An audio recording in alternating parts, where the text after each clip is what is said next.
नवीन वर्षाच्या हार्दिक शुभेच्छा तुम्हा सगळ्यांना। तर हा होता पहिला दिवस नवीन वर्षाचा आणि जसा नॉर्मल जातो ना तसाच गेलेला होता। छान असा मी टिफिन बनवलेला होता, टिफिन झालं, सगळं झालं। त्यानंतर आज मला बनवायचं होतं, खूप दिवसापासून मुलगा मागे लागला, मम्मी हे बनव। तर मी इथे घेतलेलं आहे पॅराशूट तेल। तर तुमचं जे नॉर्मल तेल आहे ते, कारण की आता त्याच्यामध्ये हॉट ऑइल वगैरे खूप सारे येतात, पण हे नॉर्मल घेतलेलं आहे। त्यामध्ये मी 1 मोठा चमचा टाकलेली होती मेथी, त्यानंतर कांद्याची साल टाकलेली होती आणि भरपूर असा कढीपत्ता टाकलेला होता। जर तुम्हाला इथे जास्वंदीचे पानं मिळाले तर तेही तुम्ही टाकू शकता। त्यानंतर 2 कापुराच्या वड्या घेतल्या होत्या, त्या बारीक ठेचल्या आणि त्याचा असा चुरा करून टाकलेला होता।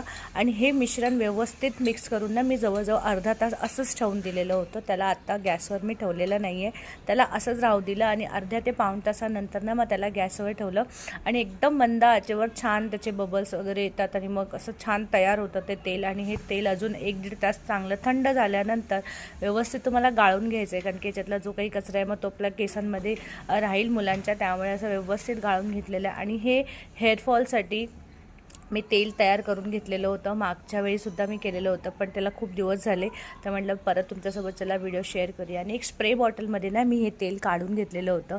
स्प्रे बॉटलमध्ये मुलांना इझी पडतं लावायला, त्यामुळे मी तशा पद्धतीने करते, किंवा तुम्ही नॉर्मल आपल्या तेलाच्या बॉटलमध्ये सुद्धा काढून घेऊ शकता। आणि हो, यामध्ये तुम्ही त्यानंतर ना थोडंसं मी एरंडेल तेल जे असतं ना आपलं, ते याच्यामध्ये ॲड केलेलं होतं, म्हणजे ज्यांची ग्रोथ कमी आहे अशांसाठी हे तेल खूपच बेनिफिट आहे असं मला तरी वाटतं। आणि माझ्या दोन्ही मुलांच्या बाबतीत थोडासा प्रॉब्लेम आहे, तर आत्तापासून म्हटलं केअर केलेली बरी। तर बघा, त्याला मस्त हाताला जे काही लागलेलं होतं किंवा कढईला जे काही होतं, जसं म्हटलं ना आपण काही थेंब आपण वाया जाऊ देणार नाही, तशाच पद्धतीने जेवढं होतं तेवढं सगळं घेतलं, मुलाच्या केसांना चांगलं फासून दिलं आणि मी नंतर लावलेलं होतं ते तेल। तर हे बघा, अशी मस्त मालिश होते आणि याची ग्रोथसुद्धा कमी आहे, काही जेनेटिक प्रॉब्लेमसुद्धा असतात, त्यामुळे या गोष्टी होत राहतात। तर त्यानंतर मी गेले होते बाहेर आणि मॅडमसाठी आज मस्त पॉपकॉर्न आणलेले होते, चीज पॉपकॉर्न। कारण की तिचं नेहमी म्हणलं, मम्मी माझ्यासाठी काय आणलं, माझ्यासाठी काय आणलं, आणि हे प्रत्येक मुलाचं असतं, हे काय आपणसुद्धा हेच करत होतो। आणि नंतर संध्याकाळी घरी आला, आम्ही मेथी निवडायला बसलो। वेदांत म्हणतो, ही मेथी संपत का नाही आहे, मी म्हटलं तू अजून एकच जोडी निवडतो आहेस तरीसुद्धा। आणि मग दिवसाची सगळं कामं झाले, मस्त तेल लावून घेतलं मी सुद्धा, आणि मग थोडं म्हटलं चला नाईट वॉक करूया। तर असं मग नाईट वॉक करायला गेले असताना मस्त खूप दिवसानंतर आम्ही बॅडमिंटन खेळलो।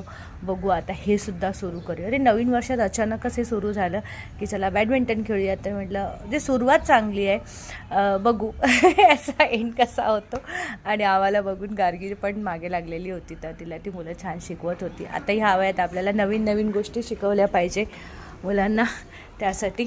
तर असा होता आमचा आजचा दिवस। तुमचा कसा गेला नक्की सांगायचं, बाय।